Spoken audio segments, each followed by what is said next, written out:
All right, so today what we're going to do is we're going to talk a little bit about volume, okay? We're going to talk about volume. Yesterday what we did was we talked about surface area of a rectangular prism, but now today what we're going to do is we're going to talk about volume. Volume is just how much can you put inside of here, okay? All we're talking about, yesterday when we talked about surface area, we talked about the total surface area about everything around here. But today what we're talking about is volume, which is really just how much you can put in here, put it on the inside. And what we're specifically talking about is how many 1 by 1 by 1 cubes. So you're talking about a little bitty cube, right, that we can put in here. Now the units on that cube is whatever the units is for the prism, right? So we're talking about rectangular prisms, and then we're also talking about cylinders, volume for both of these. So we're talking about volume for rectangular prism and for a cylinder. Now a cylinder is basically just what you would see at a grocery store as far as a can goes, right? It has a top and a bottom that are circles, okay? And then it has this label side is what I really call it, but if you unfolded it, it would be a rectangle, right? So a cylinder, that's what it is. It's a geometric shape with the top and the bottom being circles directly above each other with this label, basically the side here. Okay, so we're talking about volume of a cylinder and volume of a rectangular prism, and the volume is really what can I fit on the inside of this? How many 1 by 1 by 1 cubes that fit inside of here? And I know I've said that a couple times, but that's the concept that I want you to understand about what we're talking about here. Okay, is how much of this stuff will go in there. And I used to have little cubes, but I couldn't find them, so we had to do without. But it's the same thing here. Well, for volume, we have a couple of formulas that you have to know, right? So volume, the same formula will work for both of these, okay? What that is volume equals base area times the height. Now the reason this works for both of them, even though the bases are different, is because, well, the bases are different. Because the base of a cylinder is a circle. So the area of this circle times the height would get me how much would be able to fit in there, the volume, okay?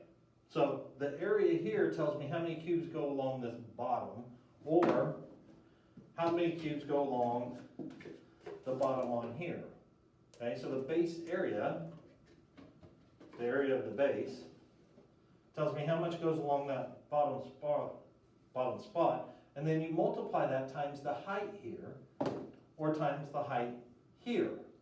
And that lets you see what is the volume. So we really use this one formula for this, but when you look at it and you see it, you go, oh, well, I understand what it's saying because I need the area of this base. Well, if it was this, area of a base, the area of a rectangle, length times width,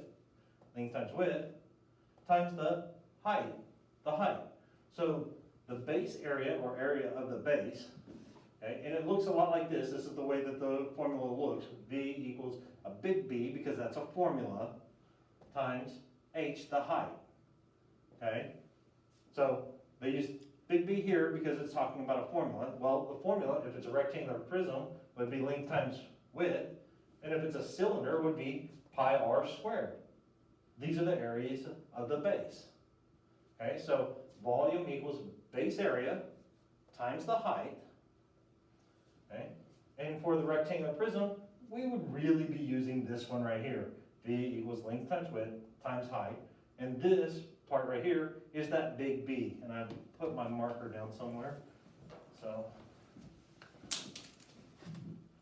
So here we have the base area times the height. Okay, so that's really what we're talking about here. And then volume equals pi r squared. Well, if you remember when we talked about area of a circle, that's the formula for area of a circle.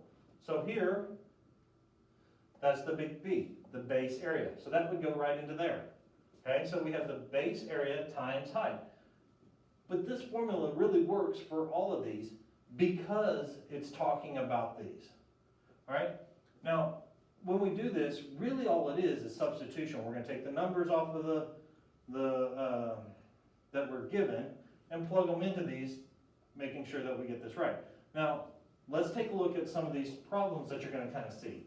What you're going to have, and volume, guys, volume is not difficult, especially if you understand how to find area of a rectangle, or you understand how, and you understand how to find area of a circle. If you understand those things, this becomes so much easier. All right, so here we have a rectangular prism, and we want to know the volume for it. Well, the formula, V equals base area times the height, is really just length times width times height. This is the one that you've been taught up to this point. Almost every one of you will know it, and whenever we actually talk about it in class, most of you guys are going to go, oh, hey, I know how to do the volume. That's length times width times height. That's fine. But I want you to know this, because this is the one that you're going to see in the future. Okay? Yes, it's great that you understand this and use it. But understand that if you're looking for volume, it's the base area times the height. It'll be easier because then all you got to do is go, well, what shape is the base? And then you plug in the area of that and then multiply times whatever the height is. Makes it so much easier. So here, length times width times height, base area 10 times 8, 80 times 20. Okay, that's what you got. I'm going to do that real quick on the calculator because, well, I can. 80 times 20, should know that. Yeah, I should have known that. Okay, 1,600 inches. Now this is important. Remember, when I said, what we're doing is trying to fill in this with a whole bunch of 1 by 1 by 1 cubes, right? Cubes. So here, 1,600 inches cubed. Okay? When you're talking about volume, you're talking about it cubed. When we were talking about area, that was squared because we were talking about how many squares, how many little 1 by 1 squares fit into this. Okay? But now what we're talking about is three-dimensional. It's a cube, okay, going up. All right? So we do 1,600 inches cubed. Very important because you're going to label this incorrectly and I don't want you to do that. Okay, so inches cubed when we're talking about volume. So our volume equals that. Okay, how much can I fit inside of that? Okay, same thing over here. Volume equals base area times the height. Well, what is the base of this thing? It's a circle. So I need to know the area of the circle. Pi r squared. Okay? Volume equals pi r squared times height. Substitute in. Volume equals pi 3.14, okay, times r. Radius, remember radius, from the center to the edge. That's radius. Diameter is all the way across. Okay, so radius from the center to the edge. So here we have the radius, 8 to the second power, that's raised to a power, parentheses, times the height, 10. This is the height, okay? This is the base area, right? Okay, this is the height. This is just substitution, guys. All you gotta do is substitute in the right numbers and you're good to go, okay? Follow orders of operations. 8 to the second power is 8 times 8, 64, okay?